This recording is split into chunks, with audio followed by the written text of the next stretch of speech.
Hello friends. In this video, I will try to answer one of the most common questions from beginners in smart home automation.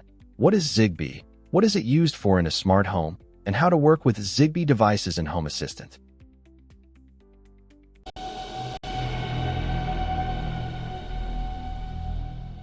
Unlike those who have already delved into this topic, beginners often struggle to understand why devices that are functionally identical and even from the same manufacturer have different prices. The point is that different data transmission interfaces are used to control such devices. For example, in this case, one of the smart plugs uses Wi-Fi, while the other uses Zigbee. Bluetooth devices are also quite common now, mainly various sensors, and a new protocol, Thread, is starting to gain popularity. I have previously made several videos on this topic. You can find links to them in the description. So, Zigbee is a wireless communication protocol specifically designed for Internet of Things, IoT devices. It is intended for low power consumption, supports automatic network configuration, and provides reliable connectivity for smart devices such as sensors, switches, plugs, lamps, and other smart home elements. The advantage of Zigbee is its minimal power consumption. For example, battery-powered motion, temperature, or door sensors can operate for years without needing a battery replacement, which is not achievable with Wi-Fi. Zigbee uses a mesh topology, where devices can transmit signals through each other. This allows expanding the network coverage area by relaying signals through smart plugs, lamps, and other Zigbee-powered devices. Increasing connection stability. If one communication path is lost, Zigbee will automatically find another. Wi-Fi routers typically support 50 to 100 connected devices, but as the load increases, they start to struggle. Zigbee supports up to 65,000 devices in a single network, making it ideal for smart home automation. Zigbee is an open standard, which means devices from different brands can be used in the same network. For example, in Home Assistant, you can simultaneously connect Acura sensors, Tuya plugs, Ulink relays, Philips lights, and more. Zigbee devices work locally and do not rely on cloud servers, unlike Wi-Fi devices, which often require an internet connection. If, in a Wi-Fi network, the key role is played by the router, then in a Zigbee network, it is the Zigbee coordinator. This is the main device in the network that manages all connected devices, establishes connections between them, and controls data transmission. It acts as the brain, ensuring network operation and stability. There are quite a few different coordinator models, but since this lesson is intended for beginners, I will focus on one of the most popular versions, the USB Zigbee stick, Sonoff ZBDongle-E, based on the EFR32MG21 module. I will leave a link to it in the video description. Essentially, this is like a network adapter that adds another interface, Zigbee, to a smart home server. It will be available alongside other interfaces, wired LAN, and wireless Wi-Fi and Bluetooth. By the way, it operates at the same frequency, 2.4 GHz. Before using it, it makes sense to update the device firmware. This is done quite easily using a web flasher, and you will find a link to it in the video description. Many popular coordinators based on EFR32MG21 are supported here. The process is the same for all. Let's check with the ZBDongle-E. It should be plugged into a computer's USB port. Here it is in the list. We select it and connect. We need to wait a little.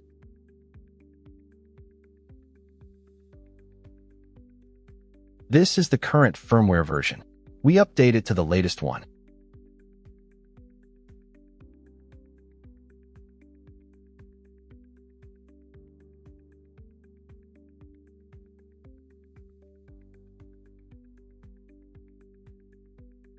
Done, the update was successful. The Home Assistant Smart Home Management System has a modular architecture. Modules can be divided into two categories. Integrations. They are part of the Home Assistant core system. Many of them activate automatically when they detect supported devices. Add-ons. They need to be installed manually. They are separate from the core and, in some cases, may not even interact with it, operating independently. Thus, Home Assistant initially includes only logic and the automation engine. Everything else you need is added as integrations and add-ons. For Bluetooth and Wi-Fi devices, you will have to install separate integrations for each ecosystem, sometimes even multiple ones, such as Xiaomi Mio, Tuya Local, and Yulink. Meanwhile, for Zigbee, only one integration is required, which can work with devices from various manufacturers. The easiest way to manage Zigbee devices is with the ZHA integration, which is included in the standard Home Assistant package and requires almost no additional setup. Looking ahead, I will say that personally, I prefer a different approach, the Zigbee 2 MQTT add-on, which I have discussed multiple times on my channel. In my opinion, it is more functional, but it is also more complicated to install. If you want me to update my tutorial on installing Zigbee 2 MQTT, let me know in the comments. As I mentioned, integrations are part of Home Assistant itself. Therefore, after installing the system, it detects all supported devices that it can access via the local network or Bluetooth. The same applies to the Zigbee adapter. After connecting it to the smart home server, the ZHA integration detects it and offers to connect it. Important, if you plan to use Zigbee 2 MQTT, you should not connect ZHA. Only one service can have access to the USB coordinator at a time. The process of adding a coordinator is simple and quick. It does not require any special knowledge or the installation of additional software modules. During the initial setup, you select this option. In this case, a new network is created, which will be managed by this coordinator. Done, the ZHA integration has created a new network, which is displayed here in this entry. The coordinator is the USB Zigbee stick Sonoff ZBDongle-E. Since I have many different devices in my network, the integration has detected 3 more network coordinators. I mean that instead of USB, a local network is used to connect to them. These can also be connected to the integration, and a separate network will be created for each of them. A network can have only one coordinator, so devices can only be connected to one network at a time. However, at the Home Assistant level, they will still be able to interact with each other. Right after this, you can start connecting devices. To do this, go to the Coordinator tab and select the option to add new devices through it. This starts the process of searching for Zigbee devices that are in pairing mode. The device itself should ideally be kept close to the coordinator during this process. As an example, I took a popular Zigbee smart plug with energy monitoring from the Tuya Smart ecosystem. It automatically enters pairing mode when first powered on, or if that does not happen, you need to press and hold the power button on it until the LED starts blinking. The ZHA integration connects to the new device through the coordinator, conducts an interview, and analyzes the received data. This is what a successful connection of a new device to the coordinator looks like. This is the number of entities that the ZHA integration created and added to Home Assistant for this device. It is important to understand that a device and an entity are not the same thing. A single physical device, such as this smart plug, can have dozens of different entities, also referred to as attributes. Now, in the ZHA integration, where we added the coordinator and created a Zigbee network for it, 2 devices are displayed. To view the list, click on this link. Here, the coordinator is displayed. Without it, the network cannot exist, and the smart plug we added. Let's take a closer look at its details. As I mentioned earlier, it is important to understand the difference between a device, in this case, a single smart plug, and entities, which define the device's capabilities. In this case, the entities include the relay switch of the smart plug, which controls power delivery to the connected load, several sensors, current, power consumption, total energy usage, and voltage. Next is the configuration section, which includes LED behavior settings, a child lock that disables control of the plug via its physical button, firmware version checking, behavior after power restoration. The last section is diagnostics. Here, you will find an identification button, which helps locate the device among several similar ones. If you press it, The LED on the plug will blink a few times. On the right, there is an event log that records all changes. In many cases, this log is useful for identifying events generated by the device. I will demonstrate this a bit later. On the left, in the drop-down menu Zigbee Info, you can view details about this device. The most useful information here is its type, in this case, a router. This means that this smart plug can transmit not only its own data, but also data from other nodes in the network, effectively extending its coverage and capacity. Other devices in this network can connect through it rather than directly to the coordinator. One interesting parameter is LQI, Link Quality Indicator, a measure of signal quality in a Zigbee network. It indicates how well the device receives the signal and is displayed as a numeric value from 0 to 255. The higher the value, the better the connection. Below this, there is a menu that opens when you click the 3 vertical dots. From here, you can start the pairing process for new devices, but not on the coordinator. Instead, force them to connect through the smart plug. I will demonstrate this in more detail later. View the network map. Remove the device from the system. Now, let's try connecting another device. I will use an Acura button, which belongs to a different ecosystem. When using apps like Tuya Smart, Acura Home, and Mi Home, you cannot connect their devices to the same gateway and use them together. This is because manufacturers are interested in making customers buy only their own devices, so they implement such restrictions. For alternative systems, however, there are no such limitations. The button connects to ZHA without any issues and can be used with devices from other ecosystems. The network list now includes 3 devices: the Sonoff coordinator, the Tuya Smart plug, and the Acura button. This device has created only 2 entities: battery level and an internal parameter, device temperature. This is a common feature of many Acura sensors, but it is important to understand that this is not a calibrated reading, so I would not recommend using it for any practical purposes. On the right, the log displays events that occur when this button is pressed. We have now seen a Zigbee coordinator and a Zigbee router, and now we will introduce the third type, end devices. The coordinator is the central device, and there can only be one in the network. Routers include almost all devices with permanent power and a neutral wire, such as smart plugs, relays, bulbs, and switches. These can connect to and extend the network for other devices, increasing both coverage and capacity. End devices include sensors and battery-powered devices, or those powered by the mains, but without a neutral wire. They connect to either the coordinator or routers and do not relay data, only transmitting their own. Accordingly, end devices do not have the option to serve as a connection point for other Zigbee devices. It is also important to remember that sensors and battery-powered devices spend most of their time in sleep mode and activate only when an event occurs, such as pressing a button or detecting motion. This is what the network map looks like right now. At the bottom right, the rectangle represents the coordinator. Currently, both devices are directly connected to it, the smart plug as a router and the button as an end device. Let me show you a simple example of interaction between connected devices. For this, automations are used.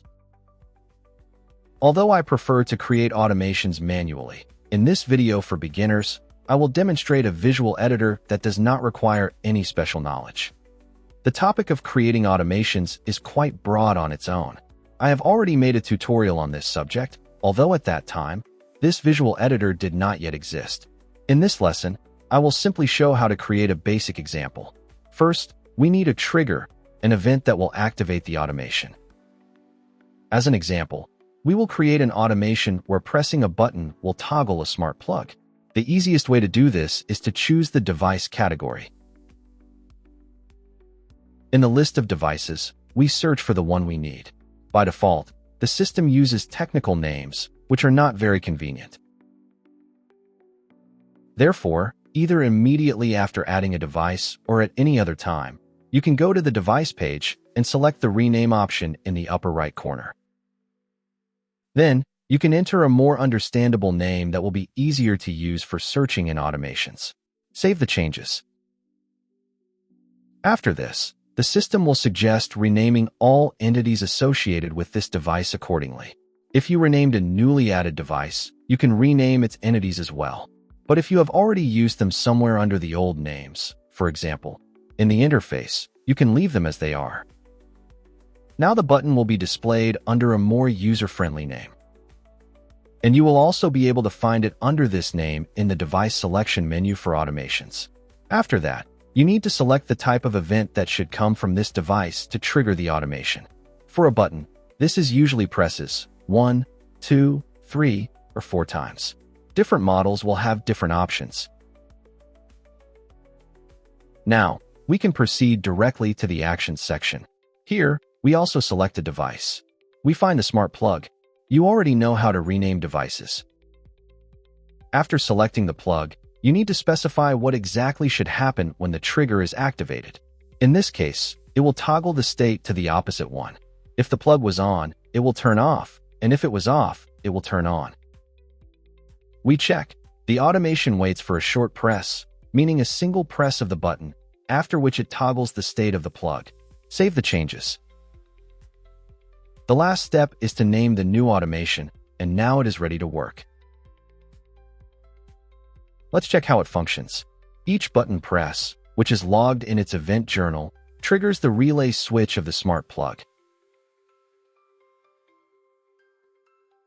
Let's consider another common situation. Imagine that you need to connect a device, for example, a water leak sensor, but it will be located quite far from the coordinator, possibly even behind several walls. At the same time, between the coordinator and the sensor, you have a Zigbee router installed, for instance, a smart plug. In this case, it makes sense to immediately force the sensor to connect through the smart plug to ensure the best possible signal quality. To do this, you need to start the process of adding a new device from the page of the router through which you want to connect it. After that, the process is no different from what was previously shown. The search starts, and at this time, the device being connected should be put into pairing mode. It gets detected, goes through the interview process, and is added to the system. Here is this sensor in the general list. If needed, you can rename it immediately. Like all similar sensors, this is an end device, which makes sense given that it runs on a small battery. One more observation. When first connected, the battery level may not display or may show an incorrect value. It will update within a day.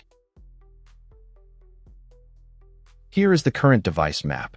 The button and smart plug are connected to the coordinator, while the leak sensor is connected through the smart plug. An important note, the Zigbee network continuously reorganizes its connections. Even if you manually connect devices through routers, the structure may change. The main point is to ensure that the device does not immediately lose its connection if you move it far from the coordinator. Later, especially if you have multiple routers, the sensor may adjust its route. This answers another question. Why are Zigbee routers in the form of USB adapters needed? First, they add extra routing points to the network. Second, they are much easier than smart plugs and switches to provide with backup power. If the power goes out and smart plugs, bulbs, and relays stop working, end devices will still be able to route their connections through these USB routers. To conclude the video, I will give a couple more tips. I know of many cases where people switching to smart lighting, such as Zigbee bulbs with adjustable brightness, color temperature, and even full color modes, continue using regular switches that physically cut off power to them. This can cause end devices to constantly rebuild their routes, leading to delays or even missed events. This can be critical, especially for water leak or smoke sensors. Zigbee routers are designed to receive a constant power supply.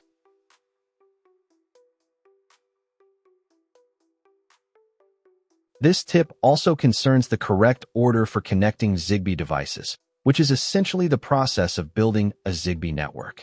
You should always start with routers, which are almost all devices powered from the mains, and with a neutral wire. There are very few exceptions. Only after you have built a network of routers, each of which has its own capabilities and limitations regarding how many other devices it can connect to.